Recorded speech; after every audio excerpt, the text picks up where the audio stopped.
Graças a Deus. Amém, meus irmãos? Glória a Deus. Vamos passar para o momento de meditarmos na palavra do Senhor, nesta manhã de domingo. Mais uma vez, muito feliz de estarmos reunidos. Amém? Gostaria de pedir que os irmãos abram suas Bíblias em Colossenses, capítulo 4. Carta de Paulo aos Colossenses, capítulo 4. Hoje, meus irmãos, nós vamos terminar esta carta. Finalizaremos a série de exposições que temos feito na carta aos Colossenses.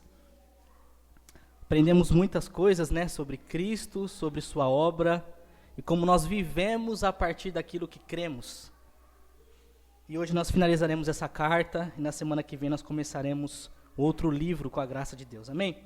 Colossenses capítulo 4, nós iremos ler a partir do versículo 7, nós iremos ler do 7 ao 18, mas na exposição nós iremos nos atentar a partir do versículo 12. Mas vamos ler do versículo 7 para dar contexto. Amém? Posso ler? Diz assim: quanto à minha situação, Tíquico, irmão amado e fiel ministro e conservo no Senhor, de tudo vos informará. Eu vos envio com expresso propósito de vos dar conhecimento da nossa situação e de alentar o vosso coração. Em sua companhia vos envio Onésimo, o fiel e amado irmão que é do vosso meio. Ele vos farão saber tudo o que por aqui ocorre. Sauda-vos Aristarco, prisioneiro comigo, e Marcos, primo de Barnabé, sobre quem recebestes instruções.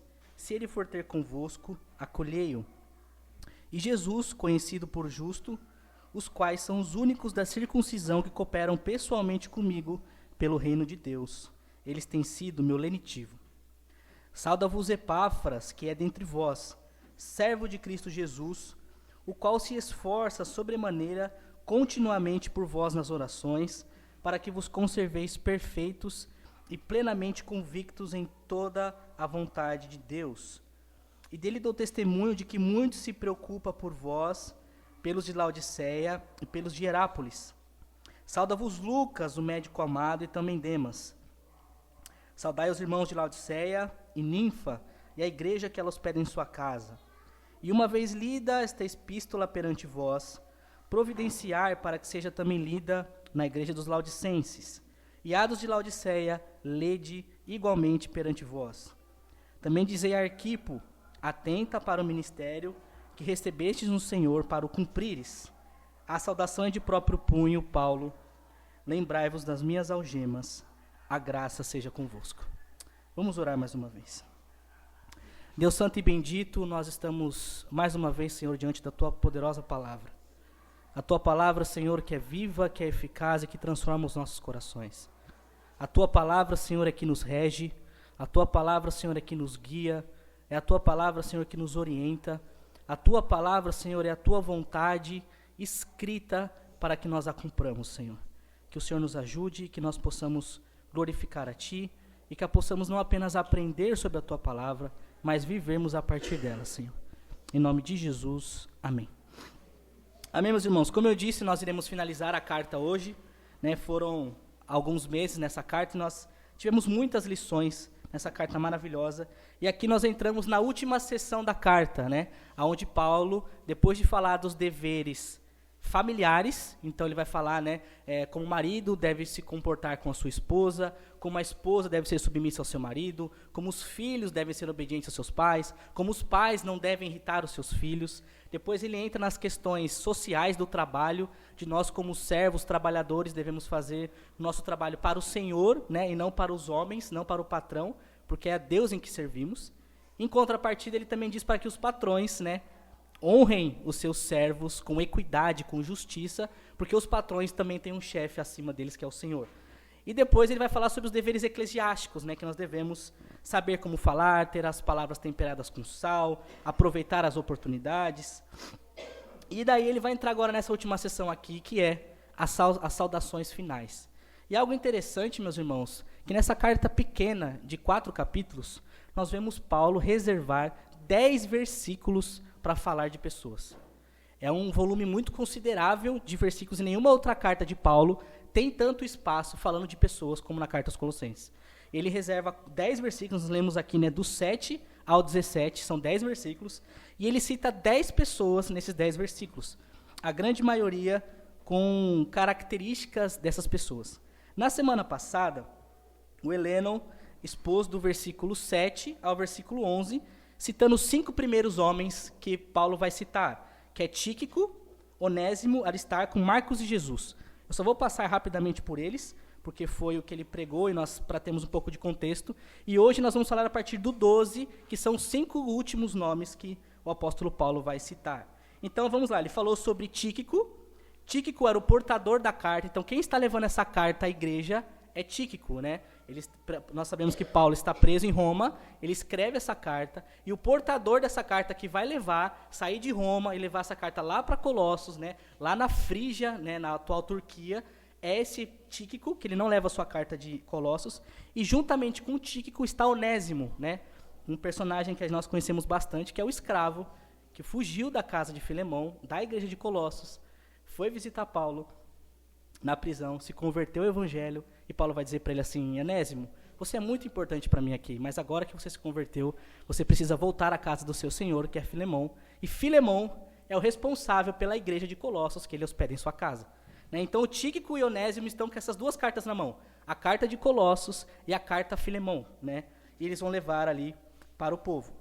Então nós temos Tíquico, nós temos Onésimo, levando essa carta, o escravo. Imaginem, né, meus irmãos, esses 2 chegando na cidade de Colossos, chegando na igreja de Colossos, que se reunia na casa de Filemão, com 2 cartas na mão, né, Onésimo escravo, que é uma carta onde Paulo vai dizer para que o patrão dele o perdoe, ele com a carta de Filemão na mão ali, e a carta doutrinária para a igreja de Colossos. Né. Aí ele vai dizer, o terceiro aqui é Aristarco, no versículo 10, Aristarco é alguém muito conhecido também, é um companheiro de Paulo, né, ele aparece em Atos 19, aparece em Atos 20, aparece em Atos 27, é um companheiro de Paulo, esse Aristarco, nas suas viagens, um homem que está do lado dele. E daí ele vai citar também no versículo 10, Marcos. Marcos é o evangelista, Marcos é o jovem Marcos que escreveu o evangelho de Marcos, que nós temos nas Escrituras. E é interessante a história de Marcos, porque Marcos, vocês se lembram, Marcos, ele foi fazer uma viagem juntamente com Paulo, lá em Atos capítulo 19, nós vemos isso a partir do versículo 19, e por algum motivo, Marcos, ele abandona Paulo e Barnabé nessa viagem, né? Marcos ainda talvez jovem, a gente não sabe o que acontece, mas Marcos, ele abandona Paulo e Barnabé e volta. E o que acontece? Depois Paulo vai fazer uma segunda viagem missionária, juntamente com Barnabé, que era seu tio, e Barnabé vai dizer assim, eu quero levar Marcos comigo. E daí Paulo vai dizer, não, você não vai levar Marcos não. E daí existe uma briga muito feia, né, entre Paulo e Barnabé, ao ponto deles se separarem, né? Aí Paulo vai fazer viagem com Silas e Barnabé pega Marcos e vai para outro lugar, né? Foi muito intensa essa conversa, que Paulo vai dizer, eu não quero Marcos comigo, ele nos abandonou, enfim. Mas sabe o que é interessante? Aqui em Colossos, Paulo está preso, e quem está com Paulo? Marcos. Nós não sabemos em que momento eles se reencontraram, mas aqui nós vemos o poder transformador do Evangelho, o poder da reconciliação do Evangelho. Nós vemos claramente aqui que Paulo, ele não apenas pregava o Evangelho, mas Paulo vivia o Evangelho, ao ponto de Paulo perdoar Marcos, e vai dizer aqui no versículo 10, aquele mesmo, primo de Barnabé, né, se ele for aí ter com vocês, recebe-o, acolhei-lhe. Marcos é muito querido para mim agora. Né, você vê o poder transformador do Evangelho nessa reconciliação desses 2 homens. E por último ele vai citar Jesus, conhecido por justo, né, não é Jesus Cristo, é um homem anônimo, meus irmãos, a gente só tem isso aqui dele, Jesus o justo, que estava com Paulo. Né, nós temos um anônimo aqui, maravilhoso, Paulo, né, reservando um espaço para falar dele. Aí ele vai dizer que esses 5 primeiros que estão com ele aqui, né, Tíquico, Onésimo, Aristarco, Marcos e Jesus, são os únicos da circuncisão, ou seja, os únicos judeus convertidos que estavam com Paulo. Os outros 5 que ele vai dizer não eram judeus de etnia, né? E daí agora vamos, enfim, para o versículo 12 para citarmos os outros 5 personagens. E eu peço que vocês abram os seus corações, os seus ouvidos, para que vocês possam ver esses personagens e nós possamos aprender com eles e aplicá-los em nossas vidas, que é o que Paulo está fazendo, mostrando o caráter desses homens. Versículo 12, vamos lá. Sauda-vos Epáfras. Quem é Epáfras, meus irmãos? Vocês sabem, né? Epáfras é o pastor de Colossos. Epáfras é o pastor que fundou essa igreja na casa de Filemão. E nós vemos no contexto da história, no contexto do que está acontecendo aqui, irmãos não, né? Falsos mestres chegam à cidade de Colossos, chegam na igreja de Colossos, chegam na casa de Filemão e começam a ensinar um falso evangelho. Começam a querer introduzir coisas que o evangelho nunca pediu para que seja introduzido. Muito dessas coisas, de legalismo, de misticismo, de gnosticismo. E o pastor dessa igreja, preocupado com a saúde espiritual dessa igreja, deixa Colossos e vai até Roma se encontrar com Paulo e contar para Paulo o que estava acontecendo com aquela igreja, para que Paulo escrevesse essa carta que nós temos nas nossas mãos. E é interessante que Deus se preocupou em escrever essa igreja. Sabemos que Paulo escreveu, mas a grande verdade por detrás disso tudo é que Deus se preocupou com essa igreja. Deus inspirou o apóstolo Paulo para orientar aquela igreja de como eles deveriam viver o evangelho. E daí Epáfras está lá. Aí ele vai dizer, sauda-vos Epáfras, que é dentre vós, então vocês conhecem, é o pastor de vocês, é aquele que fundou a igreja, que plantou a igreja. E ele vai dizer algumas características desse homem, e veja que Paulo, ele vai começar a fazer contraste com aqueles servos que estavam lá na igreja de Colossos e que não eram pastores, e que na verdade estavam só deturpando o evangelho. A primeira característica de Epáfras, ele vai dizer no versículo 12, Epáfras, ele é um servo de Cristo. Meus irmãos, não existe líder, não existe pastor, não existe diácono, não existe absolutamente ninguém que queira servir um ministério que não seja servo de Cristo. Epáfras era um daqueles que eram servos de Cristo e que colocam a igreja, os irmãos, à sua frente. Epáfras era aquele tipo de pastor que não estava à frente da igreja simplesmente mandando por mandar na igreja. Era alguém que era servo de Cristo, apontando aqueles irmãos que estavam naquela igreja, quem era Cristo, quem era a sua obra. Um servo de Cristo é alguém que aponta a Cristo, não alguém que aponta a si mesmo. Um servo de Cristo é aquele que não se vangloria. Um servo de Cristo é aquele que não se propaga. Um servo de Cristo é aquele que não faz as coisas em benefício próprio. Um servo de Cristo não é aquele que é mercenário. O servo de Cristo não são aqueles que amam seus bolsos, mas odeiam a forma como vocês lidam com suas almas. O servo de Cristo é aquele que vai sempre te apontar para o Senhor.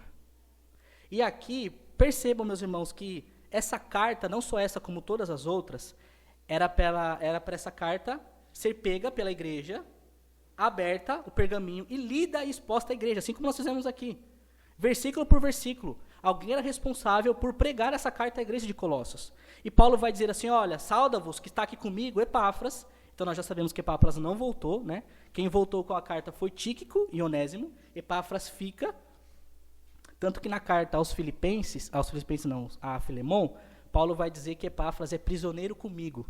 Né? Então a gente não sabe se de fato ele estava ali só ajudando ou eles viram que o cara era um pastor e acabaram prendendo ele juntamente com Paulo ali naquela prisão domiciliar. Mas Epáfras não volta. E daí você está diante da igreja dizendo, olha, o pastor de vocês, Epáfras, que é do vosso meio, ele é servo de Cristo, ele é. Porque a igreja estava uma bagunça. A igreja estava sem pastor, né, pelo menos titular ali. Muito provavelmente quem estava à frente da igreja era Filemão, que Paulo vai dizer, né, que ele era um fiel ministro também, e era o dono da casa. Provavelmente, né, nós não podemos afirmar, mas sem pastor e aqueles homens na igreja, filosóficos, com vã sutileza, dizendo assim, olha, vocês ouviram do evangelho, Jesus salva, é verdade, Jesus salva, mas eu tenho um conhecimento secreto que os apóstolos não falaram. Vocês precisam olhar para Jesus, mas vocês precisam fazer outras práticas, que se vocês não fizerem, vocês não são salvos. Se Jesus voltar e não encontrar vocês dessas formas que vocês precisam fazer, que é o legalismo, vocês não são salvos. E começam a introduzir coisas na igreja, e daí o pastor volta e fala assim, vai falar com Paulo, e Paulo vai dizer, Epáfras que está aqui, ele é do meio de vós, e ele sim é servo de Cristo. Alguém que pregou o evangelho a vocês, alguém que orientou vocês, alguém que está preocupado com a vida de vocês. Totalmente diferente desses mercenários aí, que querem se vangloriar, dizendo que são superiores e que têm um conhecimento secreto que só eles têm. No versículo 12 ainda, então essa é a primeira característica desse pastor. Ele é servo de Cristo, ainda no versículo 12. Segundo ponto, ele é alguém que se esforça, veja aí, sobremaneira, continuamente por vós nas orações. Paulo está dizendo assim, esse pastor que está aqui, ele é alguém que se esforça muito, continuamente, diariamente por vocês em oração. Meus irmãos, voltem uma página em Colossenses capítulo 2.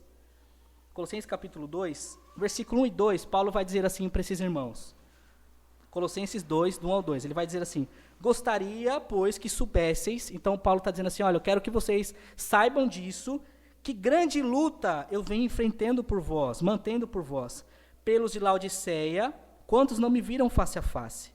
Paulo vai dizer, eu quero que vocês saibam que eu, Paulo, tenho sofrido uma grande luta por vocês e pelos de Laodiceia. Que luta é essa? A luta na oração. Porque ele vai dizer aqui que eles não me viram face a face. Qual é a luta que Paulo quer que aqueles irmãos saibam de Colossos que Paulo está passando? Eu estou orando por vocês. E daí quando nós voltamos aqui, no capítulo 4, ele falando de Epáfras, ele vai dizer, Epáfras também é alguém que se esforça muito por vocês em oração.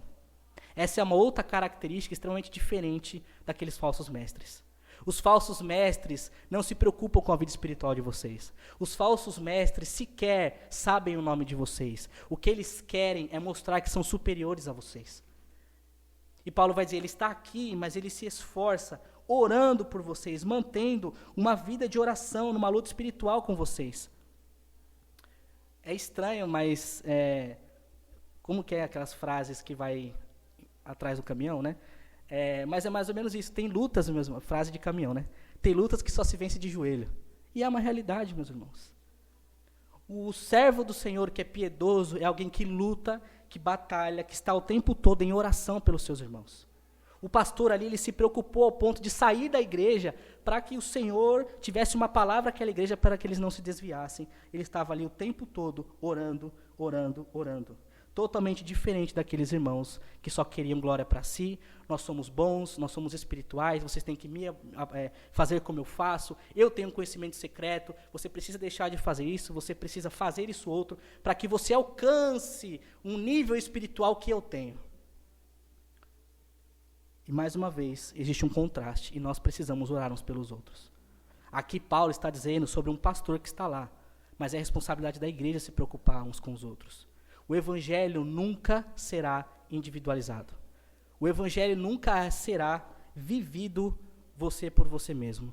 Quando nós oramos, nós colocamos a igreja, nós falamos entre nós pedimos pelos nossos irmãos, nós intercedemos pelos nossos irmãos. A oração sacerdotal de Jesus é Pai Nosso que estás no céu.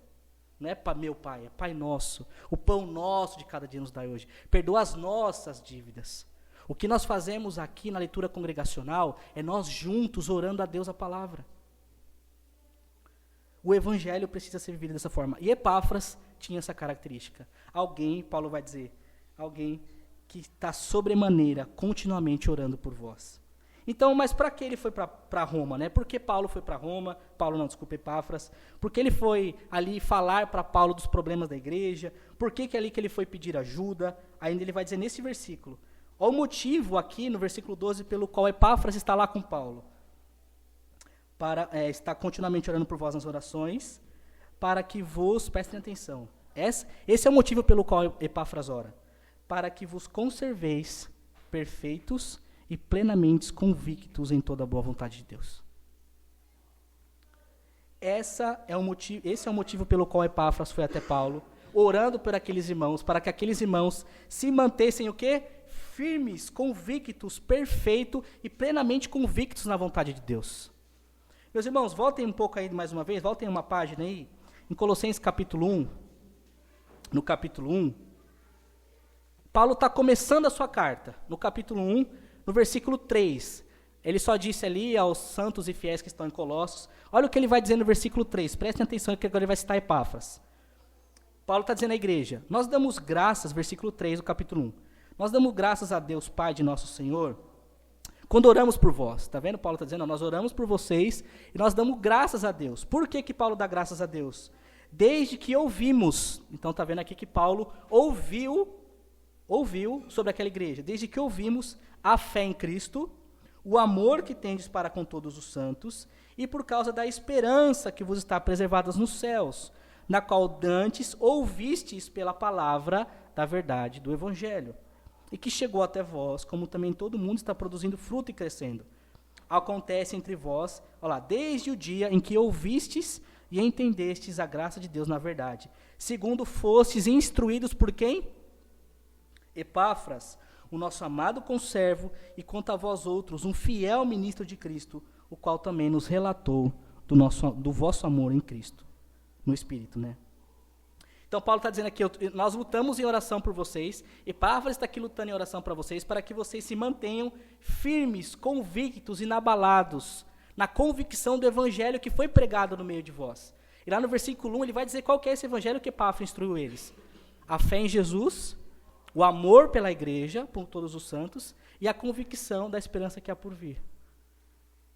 Epáfras está lá porque vai dizer assim, eu ensinei eles, eu doutrinei eles do evangelho, e eu vou continuar orando para que eles se mantenham firmes, perfeitos e plenamente convictos. Meus irmãos, eu preciso trazer uma palavra de alerta aqui para o coração de vocês.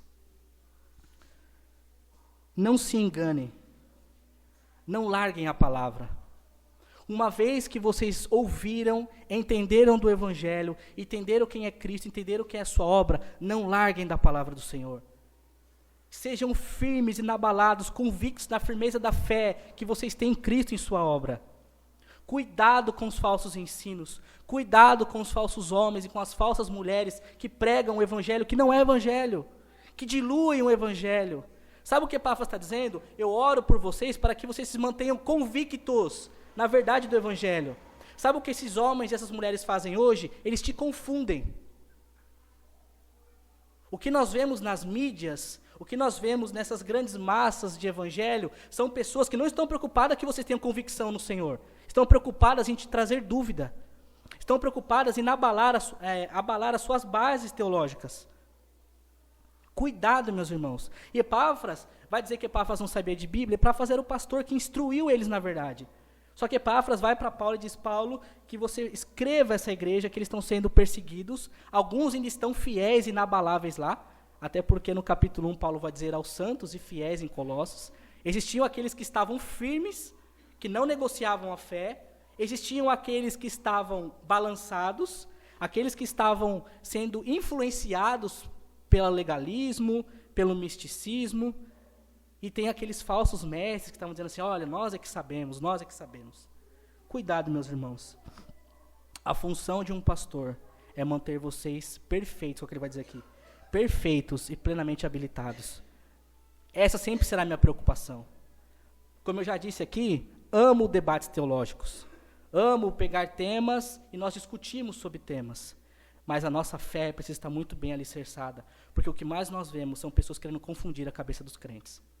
E nós precisamos estar convictos na certeza do evangelho que foi pregado, na fé em Jesus, no amor para com todos os santos na igreja e na convicção de que esse mundo não é simplesmente daqui para agora, na convicção do mundo que há por vir. Nós estamos aqui de passagem. E essa carta, como eu disse, era para ser lida na igreja, né? Imagine, meus irmãos, a carta sendo lida, a igreja nessa pluralidade, alguns dando glórias a Deus, falando glória a Deus pela vida do pastor Epáfras, pela vida do apóstolo Paulo, por Cristo nos orientar de que nós não devemos seguir o legalismo, devemos nos firmar no evangelho, nas vãs sutilezas, enquanto outros estavam assim, nossa, olha o pastor, foi lá fofocar da gente para Paulo.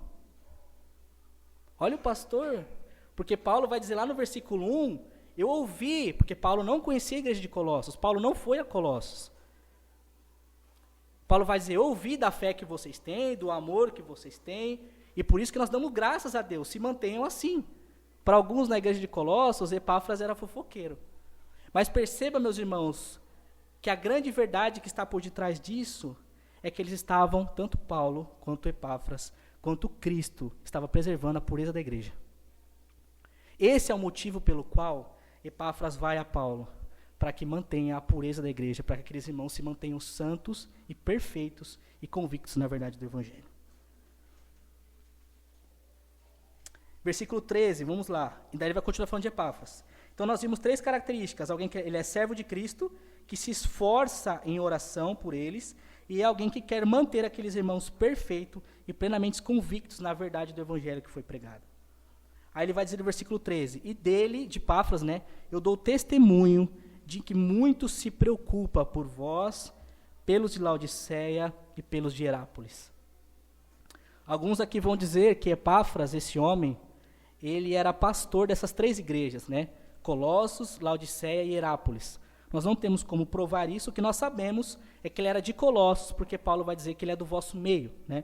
Mas as 3 cidades ali, meus irmãos, elas eram muito próximas, elas eram bem próximas. Então, você tem ali no vale, né, no vale, vocês podem pesquisar depois no Google, Ásia Menor, né, como que era a Ásia Menor. É muito próximo, então você tem Colossos aqui, a cidade e a igreja mais insignificante, né, pequena em número, né, uma igreja insignificante, uma cidade insignificante. Você tem Herápolis, que já é um pouco maior, e você tem a Laodiceia. A Laodiceia é a grande cidade daquelas 3 cidades ali do Vale do Rio Lico. E daí, Paulo vai dizer, eu dou testemunho desse homem que está aqui comigo, que ele se preocupa muito por vocês, pelos de Laodiceia e pelos de Herápolis. Era alguém, se Epáfras não era pastor dessas 3 igrejas, ele conhecia, porque vai dizer, ele se preocupa muito, não é só com vocês. Tem acontecido algo lá em Herápolis, tem acontecido um falso ensinamento lá em Laodiceia também. E esse homem está aqui, preocupado com vocês. Ele está aqui comigo, ele está preso aqui comigo. Paulo ficou 2 anos preso nessa prisão domiciliar. Né? Era uma prisão na sua casa, ele tinha liberdade de pregar o evangelho, mas ficou ali 2 anos sem ver a cara na rua. Né? E Epáfras estava ali sofrendo, em oração, lutando, perseverando, orando por nome, por irmãos, para que eles se mantessem firmes, para que os homens maus não vencessem, para que o falso evangelho, o evangelho diluído, não vencesse. Então, este é o homem de Deus que estava com Paulo. Epáfras, foi o primeiro que nós falamos. Segundo homem que estava com Paulo. Segundo não, né? Nós estamos no 7º, né? Que já foi 5, Epáfras. Lucas, versículo 14. Sauda-vos Lucas, o médico amado. Lucas, meus irmãos, ele é, né? O Lucas que escreveu o evangelho, né? Também o gentil convertido. Lucas é o autor do evangelho que ele escreve, Lucas. E Lucas, este Lucas foi o que também escreveu o livro de Atos. Né? Então nós temos com Paulo ali, nós temos um ex-escravo, né? Nós temos escravo, nós temos Timóteo, que Paulo disse lá no versículo 1 que Timóteo está com ele, nós temos Aristarco, que está com ele, nós temos Onésimo, nós temos um pastor, nós temos Marcos, que é o evangelista, e temos Lucas, que também é evangelista. Aqui é o único lugar nas Escrituras que diz que Lucas é médico. Né? Todo mundo fala, o Lucas, o médico, mas nós sabemos disso porque está nesse texto aqui. Né? No Evangelho de Lucas, ele não diz que ele é médico. Né? Nós percebemos pela forma como ele descreve os milagres de Jesus, que ele é um pouco mais rebuscado, mas é por isso que ele é médico, que Paulo vai dizer aqui. Isso é maravilhoso. Talvez Lucas estava servindo Paulo ali, porque Paulo provavelmente estava machucado. Né? Ele em prisão ali, em Roma, provavelmente Paulo estava machucado, e Lucas estava o servindo ali também como Marcos. Outro ponto interessante, olha que coisa maravilhosa quando nós entendemos o contexto, né? Quem está aqui? Lucas e Marcos. Quem escreveu Atos? Lucas. E Lucas narrou o episódio de Paulo, dizendo, Marcos não vai comigo não. Se você quiser, você vai para lá com ele, e eu vou para lá com Silas. Né? E estavam talvez todos à mesa ali, dando risada e vendo o poder maravilhoso do evangelho sendo transformando as vidas. Né? Marquinho pisou na bola, mas depois se reconciliou com Paulo e Lucas escreveu. Bom, meus irmãos, e ainda no versículo 14 ainda, então ele vai dizer de Lucas, e daí ele vai dizer, e também Demas. Demas, o 8º nome que temos aqui. Meus irmãos, Demas é um personagem muito peculiar nas Escrituras e que, se nós não nos atentarmos, nós passamos batido por ele, nós precisamos prestar muita atenção em Demas. Deixa eu fazer uma pergunta para vocês aqui. Se vocês tivessem o apóstolo Paulo como pastor de vocês, se vocês tivessem a oportunidade de quem pastorear o coração de vocês fosse o próprio apóstolo Paulo, se vocês tivessem a oportunidade de passar horas, dias, meses ao lado do apóstolo Paulo, vendo a forma como ele ora, vendo a forma como ele se porta com os problemas, vendo a forma como ele escreve, como o Senhor o usa, isso seria maravilhoso. A minha pergunta é, se vocês fossem pastoreados pelo apóstolo Paulo, vocês acham que vocês seriam crentes melhores? Vocês acham que vocês seriam mais fervorosos? Será que vocês aprenderiam mais se o apóstolo Paulo estivesse ensinando vocês ali? Bom, meus irmãos, independente da resposta, Demas era este homem. Demas era este homem. Demas era um cara que estava com Paulo o tempo todo. Eu já passei por essa experiência, com certeza você já deve ter passado, de eu conhecer homens piedosos, homens de Deus, que a minha vontade era, nossa, como eu queria, né, ver como essa pessoa faz, como essa pessoa prepara sermão, como essa pessoa ora, como essa pessoa faz atendimento, tá junto, ligado ali, fazer discipulado e tal. Demas era esse cara, e Demas era um discípulo do apóstolo Paulo.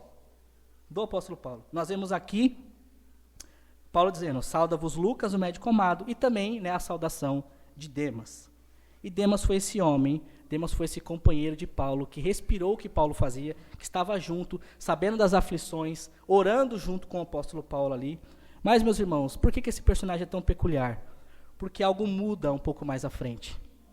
Gostaria de pedir que vocês abram suas Bíblias em 2 Timóteo, e nós já voltamos. Segunda carta de Paulo a Timóteo, está mais para frente aí.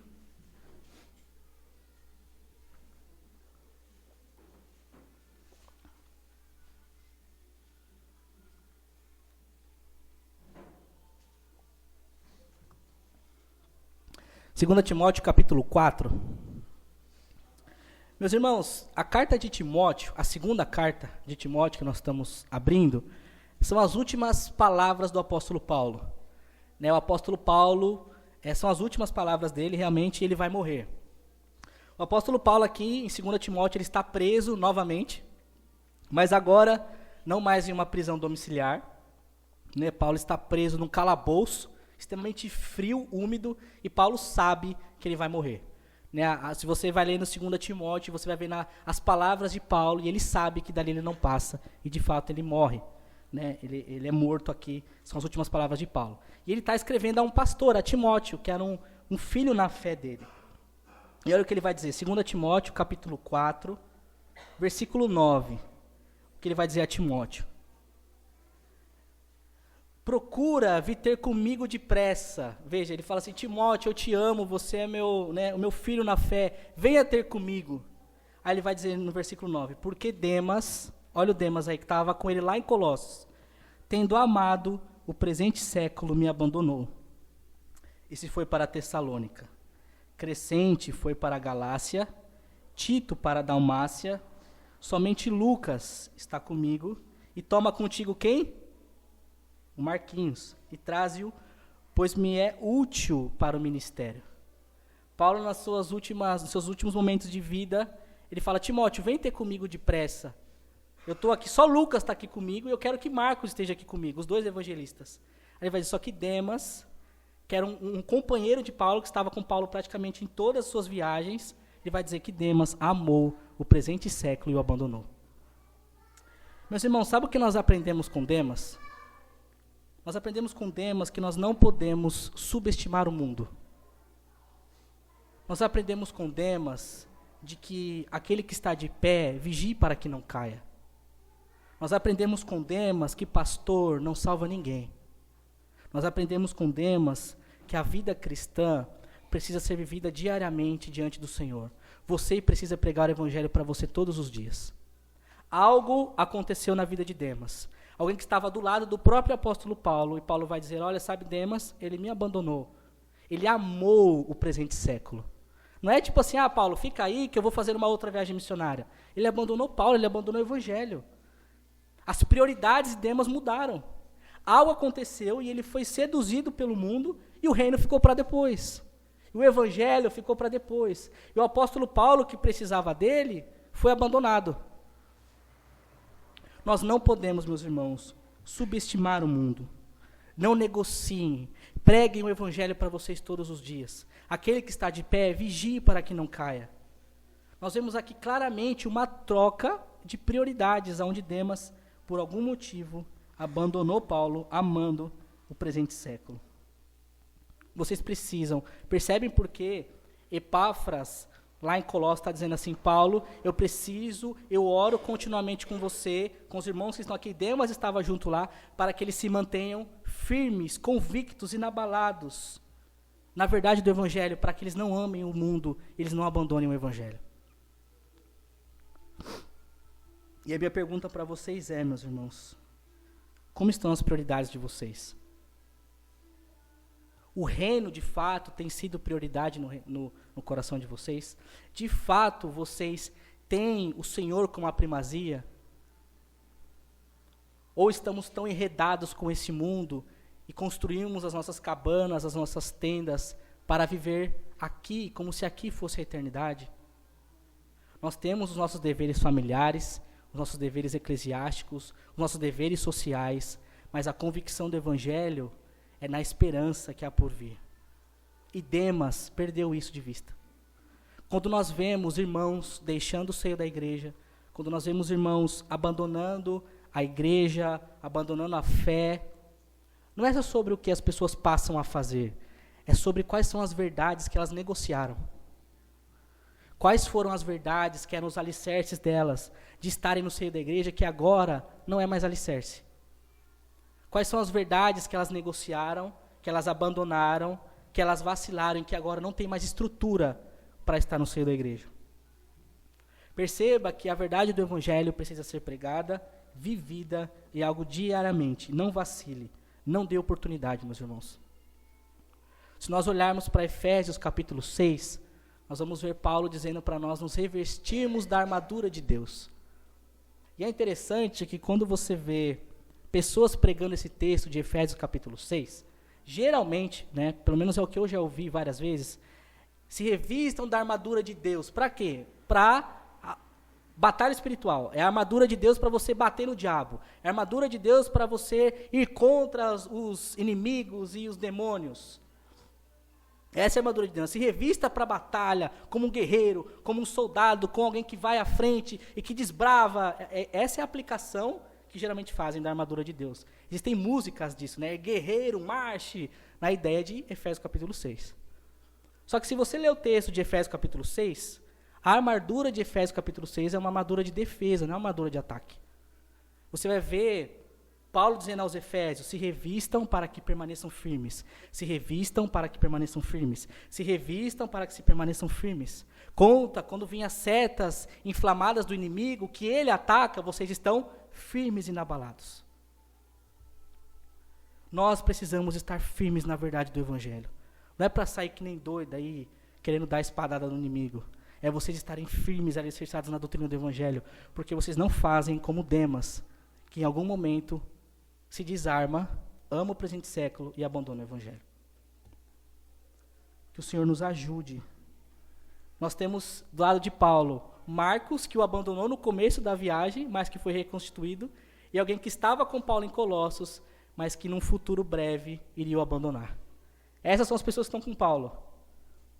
A pluralidade de pessoas, mas que o Senhor é gracioso, unindo eles todos por meio de Cristo. Amém, meus irmãos? Versículo 15, vamos seguir aqui. Saudai-vos os irmãos de Laodiceia e Ninfa, aí a igreja que ela hospeda em sua casa. As irmãs que estão grávidas aí, meus irmãos, Ninfa, um nome bom para dar para as filhas aí, um filho, né? As irmãs de Laodiceia, Ninfa, não é legal não? Não. A Ninfa, essa, meus irmãos, é uma mulher, muito provavelmente uma jovem senhora rica, que ela vai dizer aqui, sauda a Ninfa, e a igreja que ela hospeda em sua casa. E qual que é a igreja? A igreja de Laodiceia. A saudade dos irmãos de Laodiceia e a Ninfa, a igreja que ela hospeda em sua casa. Colossos, a casa era de Filemon e na casa de Laodiceia era a casa de Ninfa. Até o 4º século, a igreja não se reunia em templos, eles se reuniam realmente em casas. As igrejas eram nas casas. Não como célula, como entendemos hoje, mas de fato igreja mesmo, com pastor, com coleta, evangelho, dízimo, oferta, batismo, ceia. Era uma igreja, só que na casa. E a igreja de Laodiceia era na casa de Ninfa, essa mulher rica que provavelmente cedeu esse espaço, e Paulo é grato por ela para dizer: sauda-vos ela, porque ela tem abrigado os irmãos na fé em sua casa. Versículo 16, meus irmãos. Aí ele vai dizer: e uma vez lida esta epístola perante vós, então isso que eu estou escrevendo para vocês aos Colossos, providenciai para que seja lida na igreja dos Laodicenses. Então essa carta era para ser pega ali, lida, e depois passada para essa igreja na casa de Ninfa. Aí ele vai dizer: e a dos de Laodiceia, lede-a igualmente perante vós. Meus irmãos, nós não temos essa carta de Laodiceia, que provavelmente Paulo escreveu, o que ele está dizendo aqui. A carta que eu estou escrevendo para vocês, lede-a e mande para Laodiceia, e a de lá, lede perante vós. Nós não temos essa carta, ela se perdeu.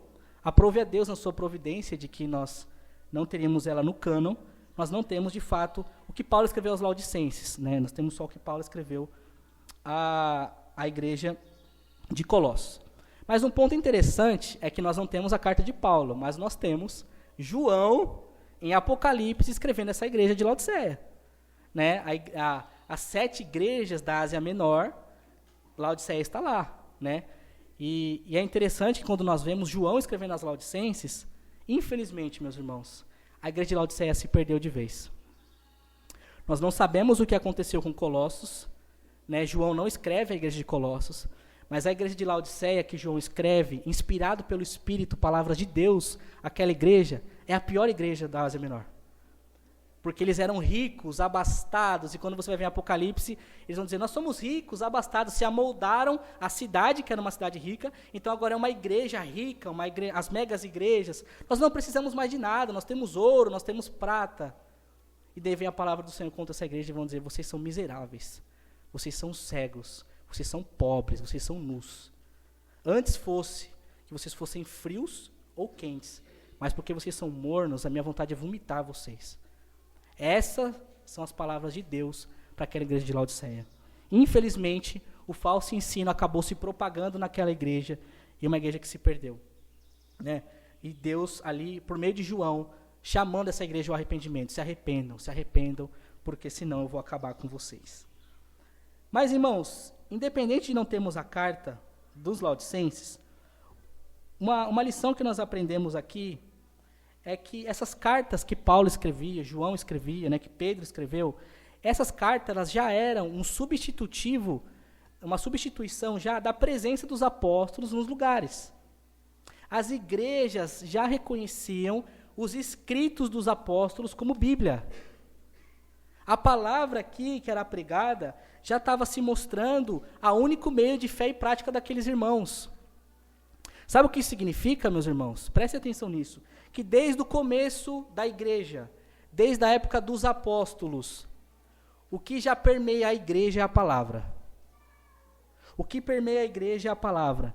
Você vê já a substituição de revelação, de profecia, de eis que te digo, que Deus me falou isso e vocês não sabem, Deus me arrebatou, me levou para o terceiro céu, e Deus me falou só para mim, agora vocês têm que viver a partir disso. Você já vê aqui na carta aos Colossenses, Paulo dizendo assim, essa carta precisa ser lida aqui, e vocês ouvem a palavra, vocês leem a palavra, vocês estudam, e vocês obedeçam aquilo, porque são palavras do Senhor, e mande para a Laodiceia, e o de Laodiceia mande para vocês, porque isso é a palavra de Deus.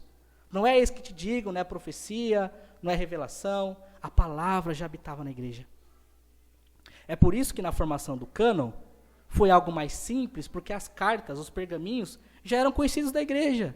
Eles já não eram mais místicos, eles já sabiam o que eram de fato os escritos dos apóstolos, que eles já haviam estudado, que eles já haviam aprendido por meio da pregação dos apóstolos, por meio de Deus. Ou seja, meus irmãos, a palavra, as escrituras, ela é a palavra de Deus. Ela não contém, ela não precisa ser atualizada, o evangelho é que nos guia. Paulo vai dizer aqui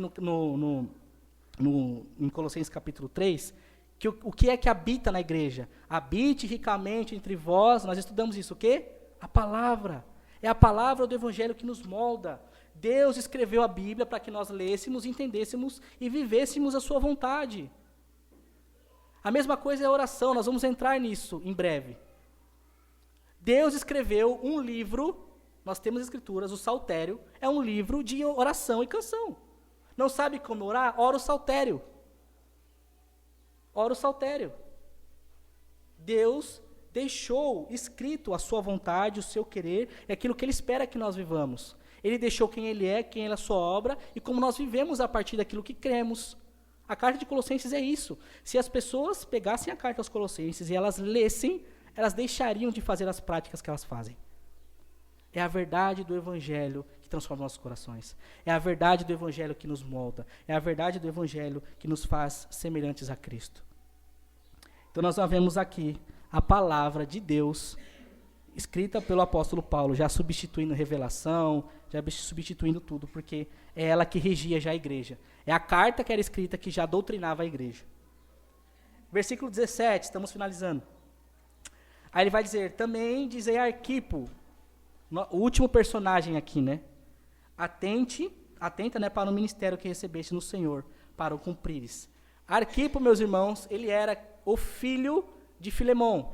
Quando Paulo escreve a carta a Filemon, ele vai dizer, né, saudações a Filemon, o servo amado, a Áfia, que é a sua esposa, e a Arquipo, que era seu filho. Então, na igreja, na casa de Filemon de Colossos, ele vai dizer, Arquipo, né, atente para o ministério que recebeu no Senhor para o cumprir. Então, provavelmente aqui, Arquipo era alguém, o jovem, que era vocacionado ao santo ministério pastoral e estava negligenciando isso. Como eu disse, provavelmente a responsabilidade da igreja ficou por Filemon, mas quem era chamado para o santo ministério era o filho dele, Arquipo. Que é o que Paulo vai dizer? Dize a ele, Arquipo, seu filho, atente para o ministério que receberam do Senhor, para que você o cumpra, para que você o faça. Isso, meus irmãos, obviamente nos traz um princípio muito grande, uma exortação a nós. Nós temos aqui o significado que é para aquele indivíduo, para aquele homem, mas isso aplicando às nossas vidas, o que é que o Senhor tem te chamado para fazer e você não tem feito? Essa é a aplicação que fazemos para nós. A mensagem é muito clara para o indivíduo ali, mas isso se aplica aos nossos corações. Paulo vai dizer, se atente ao que Deus colocou em sua mão e que você tem negligenciado. Aí minha pergunta volta, quais são as suas prioridades? Como que está o reino no seu checklist de prioridades? E aqui, meus irmãos, quando eu falo no que o Senhor te chamou para fazer, não pense só, chamou o pastor, né, diácono, músico. Não, nós já falamos os nossos deveres que devemos fazer ao Senhor, exercer as nossas funções a Deus no cotidiano da vida. O que o Senhor te chamou para fazer no seu trabalho que você não tem feito? Não olhe para o ministério, não olhe para essa ideia de fazer o que o Senhor mandou simplesmente como cargos eclesiásticos. O Senhor te colocou em um lugar e nós cremos na soberania de Deus. Nós cremos que não existe plano B para Deus. Nós cremos que cada centímetro das nossas vidas, cada minuto da nossa vida está guiado pelo Senhor. O que é que Ele tem te chamado para fazer e você não tem feito? Talvez você é simplesmente não, né? Um empregado ali que está trabalhando diariamente, faça para o Senhor. Você sabe o que Deus quer que você faça ali. Mostre que você é sal e que você é luz naquele lugar. Se você é uma dona de casa, sirva ao Senhor. Faça o que o Senhor pediu para que você fizesse na sua casa. E se for na igreja, não há diferença, nós já trabalhamos disso. Não há trabalhos seculares e trabalhos santos. Todos os trabalhos, tudo que fazemos de todo o coração para o Senhor. E é uma exortação para o nosso coração. Atente, viu? Porque o Senhor está vendo tudo. Cumpra aquilo que o Senhor te chamou para fazer e o faça. O último versículo aqui, meus irmãos, ele vai dizer, a saudação é de próprio punho, Paulo, lembrai-vos das minhas algemas, a graça seja convosco. Sabe o que isso significa? Que não foi Paulo que escreveu a carta, né? A saudação é de próprio punho. Quem escreveu a carta aos Colossenses? Provavelmente, né, o Marcos ou o Lucas, que eram evangelistas. Mas Paulo ditava e eles escreviam, né? É os famosos manuenses, né? Paulo preso, Paulo ditava e eles escreviam. Mas a saudação, a assinatura, Paulo vai dizer, a assinatura é de próprio punho, para que vocês saibam que sou eu que estou falando. Isso é interessante porque nesse primeiro século aqui, como eu disse, isso aqui já era a palavra de Deus, a igreja já entendia que isso era a palavra do Senhor e doutrinava a igreja, já tinham aqueles filhos de Adão que escreviam cartas, tinham uma ótima ideia teológica, que ia contra o evangelho, e daí se ela falasse assim, estou escrevendo uma ideia aqui, vou assinar com o meu nome, né, a igreja não vai aceitar. O que eles faziam? Assinado Paulo, assinado Pedro, assinado João, que são os livros pseudepígrafos, né, que não entraram no cânon. Livros pseudepígrafos são livros que escreveram doutrinas, mas em nome dos apóstolos, para terem, né, conseguirem alcançar aí o êxito. E Paulo tem esse cuidado, ele fala assim, olha, eu estou escrevendo de próprio punho, sou eu, Paulo. E isso, meus irmãos, nos dá a garantia de que o que nós temos nas nossas mãos é o texto santo e sagrado que Deus escreveu, transmitiu por meio dos apóstolos. Se vocês irem à frente aí, na próxima carta que tem na Bíblia, que é Tessalonicenses, no último versículo de Tessalonicenses, 2 Tessalonicenses 3, não precisam abrir, mas anotem aí, Paulo vai escrever a mesma coisa, a saudação de próprio punho, aí ele vai escrever, este é o sinal em cada epístola, é assim que eu assino. Olhem aí, 2 Tessalonicenses 3, versículo 17. Um pouco para frente aí de Colossenses. Então nós vemos esse cuidado e nós temos certeza de que temos nas Escrituras, o que temos em nossas mãos, são a orientação de Deus para a igreja. São a orientação de Deus para a igreja. Viram aí 2 Tessalonicenses 3, né, o final da carta, ele também fez a saudação, ele vai dizer, a carta de próprio punho, como ele faz em Colossos, este é o sinal em cada epístola. Então existia um sinal de Paulo, que sabia que era ele de fato. É assim que eu assino. É interessante a gente ver isso, justamente já para combater aqueles falsos irmãos que queriam deturpar o evangelho. Meus irmãos, depois de terminar esses 4 capítulos da epístola aos Colossenses, nós tiramos várias lições sobre essa carta, né? Uma carta extremamente atual. Como eu disse, se as pessoas lessem, se as igrejas lessem essa carta, deixariam de fazer muitas práticas ou até fechariam suas portas, né? Mas eu queria trazer aqui 4 pontos para finalizar, muito rapidamente, sobre o que nós vimos. Cada ponto em um capítulo. Primeiramente, meus irmãos, no capítulo 1, que nós vimos e que eu quero que vocês relembrem, é que Cristo precisa ser suficiente em nossas vidas. Não existe outro meio de salvação. Não existe. Cristo, ele precisa ser suficiente em nossa vida. O grande tema da carta aos Colossenses é a supremacia e a suficiência de Cristo. É isso que importa. Ele é antes que todas as coisas. Ele é a imagem de Deus invisível. Porque aprove a Deus que nele reside toda a plenitude. Ele é antes que todas as coisas. Ele é o nosso Senhor, ele é o nosso Salvador, ele é o nosso modelo. Tudo o que fazemos, fazemos para a glória do Senhor. Não coloquem nada no Evangelho que não seja Cristo. Ele é o centro de todas as nossas vidas. Porque o falso entendimento de quem é o Senhor, quando nós não entendemos quem é Cristo e qual é a sua obra, nós praticaremos a nossa vida errada. A forma como nós cremos determina a forma como nós vivemos. E se nós não cremos na forma correta de quem é o Senhor, nós teremos práticas que não o agradam. Segundo ponto, no capítulo 2, nós vemos Paulo nos alertando a fugir do legalismo, a fugirmos da falsa religião, a fugirmos daquilo que não provém do Senhor. No versículo 23 do capítulo 2, ele vai dizer, essas coisas elas têm aparência de sabedoria, mas na verdade são cultos a si mesmos. São orgulhosos, que amam dizer que fazem. E Paulo vai dizer, abandone isso, porque isso é falsa humildade, isso é culto a si mesmo, não tem valor algum. Porque a salvação continua sendo unicamente e exclusivamente por meio de Cristo.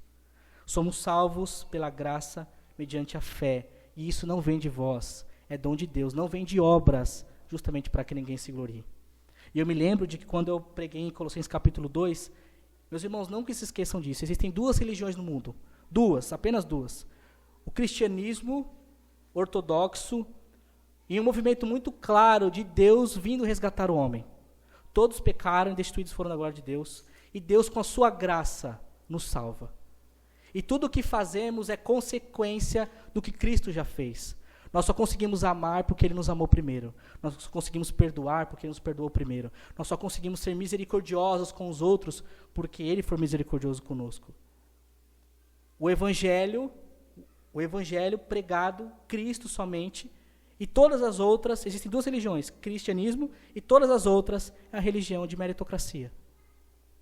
Independente se dizem que são evangélicas ou não, católicas, espíritas, qualquer tipo de religião que não se enquadra nisso, é uma religião de meritocracia, onde você precisa fazer, você precisa cooperar para ser salvo, você precisa fazer algo. A graça não faz sentido eu receber e não fazer absolutamente nada.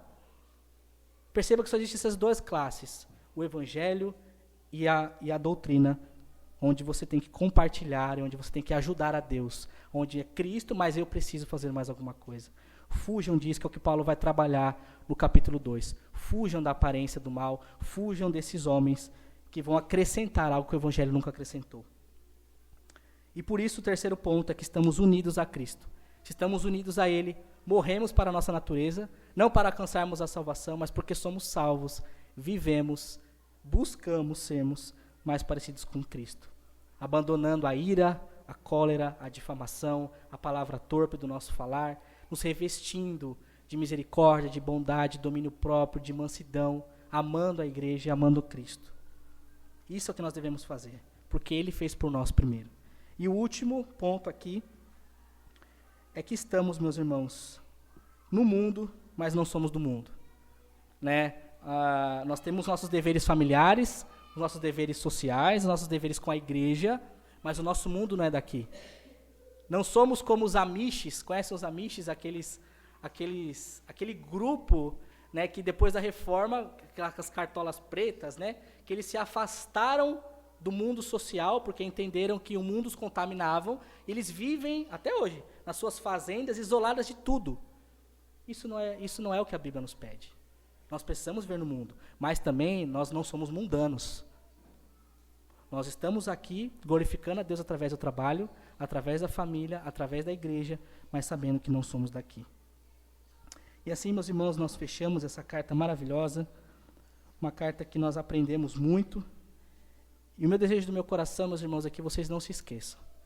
Cristo precisa ser suficiente em nossas vidas. Que nós possamos continuar refletindo nisso.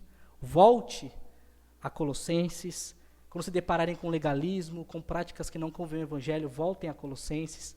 Olhem para a obra de Cristo, olhem para quem Ele é. Porque assim nós iremos viver na liberdade do Evangelho que Ele nos deu, através de seu sangue. Amém, meus irmãos? Deus os abençoe, vamos orar.